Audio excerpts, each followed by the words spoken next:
Il s'agit d'un conte de Noël de Guy de Maupassant. Le docteur Bonenfant cherchait dans sa mémoire, répétant à mi-voix un souvenir de Noël, un souvenir de Noël, et tout à coup il s'écria: Mais si, j'en ai un, et un bien étrange encore. C'est une histoire fantastique. J'ai vu un miracle. Oui, mesdames, un miracle, la nuit de Noël. Cela vous étonne de m'entendre parler ainsi, moi qui ne crois guère à rien, et pourtant j'ai vu un miracle. Je l'ai vu, dis-je, vu de mes propres yeux, vu, ce qui s'appelle vu. En ai-je été fort surpris? Non pas, car si je ne crois point à vos croyances, je crois à la foi, et je sais qu'elle transporte les montagnes. Je pourrais citer bien des exemples, mais je vous indignerai et je m'exposerai aussi à moindrir les faits de mon histoire. Je vous avouerai d'abord que si je n'ai pas été fort convaincu et converti par ce que j'ai vu, j'ai été du moins fort ému. Et je vais tâcher de vous dire la chose naïvement, comme si j'avais une crédulité d'Auvergnat. J'étais alors médecin de campagne, habitant le bourg de Rolleville, en pleine Normandie. L'hiver cette année-là fut terrible. Dès la fin de novembre, les neiges arrivèrent après une semaine de gelée. On voyait de loin les gros nuages venir du nord, et la blanche descente des flocons commença. En une nuit, toute la plaine fut ensevelie. Les fermes, isolées dans leurs cours carrés, derrière leurs rideaux de grands arbres poudrés de frimas, semblaient s'endormir sous l'accumulation de cette mousse épaisse et légère. Aucun bruit ne traversait plus la campagne mobile. Seuls les corbeaux, par bandes, décrivaient de longs festons dans le ciel, cherchant leur vie inutilement, s'abattant tous ensemble sur les champs livides et piquant la neige de leurs grands becs. On n'entendait rien que le glissement vague et continu de cette poussière tombant toujours. Cela dura 8 jours pleins, puis l'avalanche s'arrêta. La terre avait sur le dos un manteau épais de 5 pieds.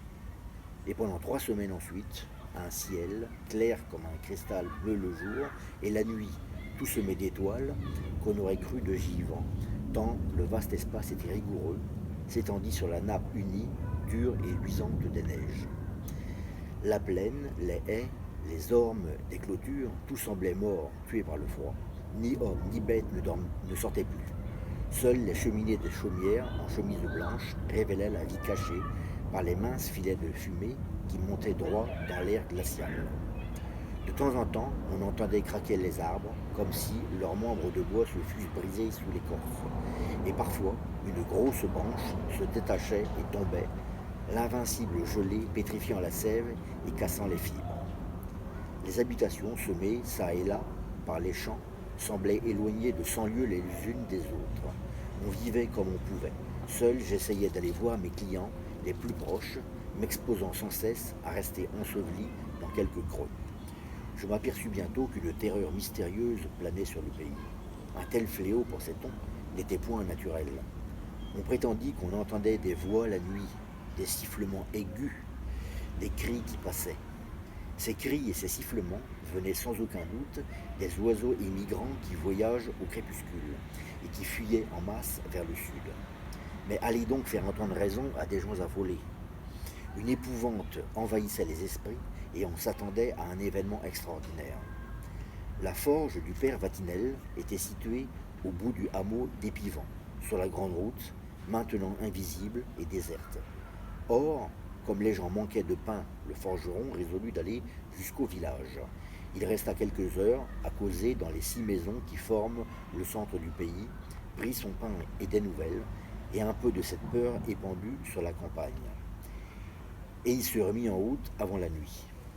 Tout à coup, en longeant une haie, il crut voir un œuf sur la neige. Oui, un œuf déposé là, tout blanc, comme le reste du monde. Il se pencha, c'était un œuf en effet. D'où venait-il? Quelle poule avait pu sortir du poulailler et venir pondre en cet endroit? Le forgeron s'étonna, ne comprit pas, mais il ramassa l'œuf et le porta à sa femme. Tiens, la maîtresse, v'là un œuf que j'ai trouvé sur la route. La femme hocha la tête. Un œuf sur la route? Par ce temps-ci, t'es sous, bien sûr. Mais non, la maîtresse, même qu'il était au pied d'une haie et encore chaud, pas gelé. Le v'là. Je me l'ai mis sur l'estomac pour qu'il ne refroidisse pas. Tu le mangeras pour ton dîner. L'œuf fut glissé dans la marmite où mijotait la soupe, et le forgeron se mit à raconter ce qu'on disait par la contrée. La femme écoutait toute pâle. Pour sûr que j'ai entendu des sifflets l'autre nuit, même qu'ils semblaient venir de la cheminée. On se mit à table, on mangea la soupe d'abord, puis pendant que le mari étendait du beurre sur son pain, la femme prit l'œuf et l'examina d'un œil méfiant. S'il y avait quelque chose dans cet œuf, qu'est-ce que tu veux qu'il y ait? Je sais pas, moi. Allons, mange-le et fais pas la bête. Elle ouvrit l'œuf. Il était comme tous les œufs et bien frais. Elle se mit à le manger en hésitant, le goûtant, le laissant, le reprenant. Le mari disait: Eh bien, quel goût il a, cet œuf? Elle ne répondit pas et elle acheva de l'avaler. Puis, soudain, elle planta sur son homme des yeux fixes, hagards, affolés, leva les bras, les tordit et convulsé de la tête aux pieds, roula par terre en poussant des cris horribles. Toute la nuit, elle se débattit en des spasmes épouvantables, secouée de tremblements effrayants, déformée par de hideuses convulsions. Le forgeron, impuissant à la tenir, fut obligé de la lier. Et elle hurlait sans repos, d'une voix infatigable: Je l'ai dans le corps, je l'ai dans le corps. Je fus appelé le lendemain. J'ordonnai tous les calmants connus sans obtenir le moindre résultat, elle était folle. Alors, avec une incroyable rapidité, malgré l'obstacle des hautes neiges, une nouvelle étrange, courut de ferme en ferme. La femme au forgeron qu'est possédée. Et on venait de partout, sans oser pénétrer dans la maison. On écoutait de loin ces cris affreux, poussés d'une voix si forte qu'on ne les aurait pas crus une créature humaine. Le curé du village fut prévenu. C'était un vieux prêtre naïf. Il accourut en surplis, comme pour administrer un mourant, et il prononça, en étendant les mains, les formules d'exorcisme, pendant que 4 hommes maintenaient sur un lit la femme écumante et tordue. Mais l'esprit ne fut point chassé. Et la Noël arriva, sans que le temps eût changé. La veille au matin, le prêtre vint me trouver. J'ai envie, dit-il, de faire assister à l'office de cette nuit, cette malheureuse. Peut-être Dieu fera-t-il un miracle en sa faveur, à l'heure même où il naquit d'une femme. Je répondis au curé: Je vous approuve absolument, monsieur l'abbé. Si elle a l'esprit frappé par la cérémonie, et rien n'est plus propice à l'émouvoir, elle peut être sauvée sans aucun remède, sans autre remède. Le vieux prêtre murmura: Vous n'êtes pas croyant, docteur, mais aidez-moi, n'est-ce pas? Vous vous chargez de la mener. Et je lui promis mon aide. Le soir vint, puis la nuit, et la cloche du village se mit à sonner, jetant sa voix plaintive à travers l'espace morne sur l'étendue blanche et glacée des neiges. Des êtres noirs s'en venaient lentement, par groupes, dociles, aux cris d'airain du clocher. La pleine lune éclairait d'une lueur vive et blafarde tout l'horizon, rendait plus visible la pâle désolation des champs. J'avais pris 4 hommes robustes et je me rendis à la forge. La possédée hurlait toujours, attachée à sa couche. On la vêtit proprement malgré sa résistance éperdue, et on l'emporta. L'église était maintenant pleine de monde, illuminée et froide. Les chantres poussaient leurs notes monotones. Le serpent ronflait. La petite sonnette de l'enfant de chœur tintait, réglant les mouvements des fidèles.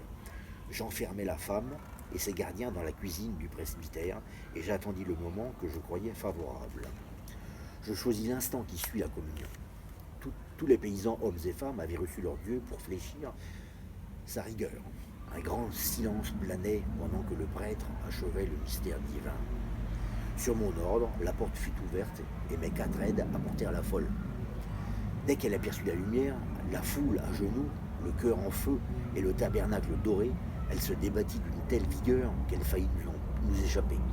Et elle poussa des clameurs si aigus qu'un frisson d'épouvante passa dans l'église. Toutes les têtes se relevèrent, les gens s'enfuirent. Elle n'avait plus la forme d'une femme, crispée et tordue en nos mains, le visage contourné, les yeux fous. On la traîna jusqu'aux marches du chœur, et puis on la tint fortement accroupie à terre. Le prêtre s'était levé, il attendait. Dès qu'il la vit arrêter, il prit en ses mains l'ostensoir saint de rayons d'or, avec l'hostie blanche au milieu, et s'avançant de quelques pas, il l'éleva de ses 2 bras tendus au-dessus de sa tête, le présentant au regard effaré de la démoniaque.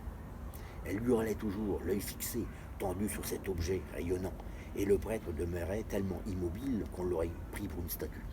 Et cela dura longtemps, longtemps. La femme semblait saisie de peur, fascinée. Elle contemplait fixement l'ostensoir, secouée encore de tremblements terribles, mais passagers, et criant toujours, mais d'une voix moins déchirante. Et cela dura encore longtemps. On eût dit qu'elle ne pouvait plus baisser les yeux, qu'ils étaient rivés sur l'hostie. Elle ne faisait plus que gémir, et son corps raidi s'amollissait, s'affaissait. Toute la foule était prosternée, le front par terre. La possédée, maintenant, baissait rapidement les paupières, puis les relevait aussitôt, comme impuissante à supporter la vue de son Dieu. Elle s'était tue, et puis soudain, je m'aperçus que ses yeux demeuraient clos. Elle dormait du sommeil des somnambules, hypnotisée, vaincue par la contemplation persistante de l'ostensoir aux rayons d'or, terrassé par le Christ victorieux. On l'emporta inerte pendant que le prêtre remontait vers l'autel. L'assistance bouleversée entonna un tédéum d'action de grâce, et la femme du forgeron dormit 40 heures de suite, puis se réveilla sans aucun souvenir de la possession ni de la délivrance. Voilà, mesdames, le miracle que j'ai vu. Le docteur Bonenfant se tut, puis ajouta d'une voix contrariée: Je n'ai pu refuser de l'attester par écrit.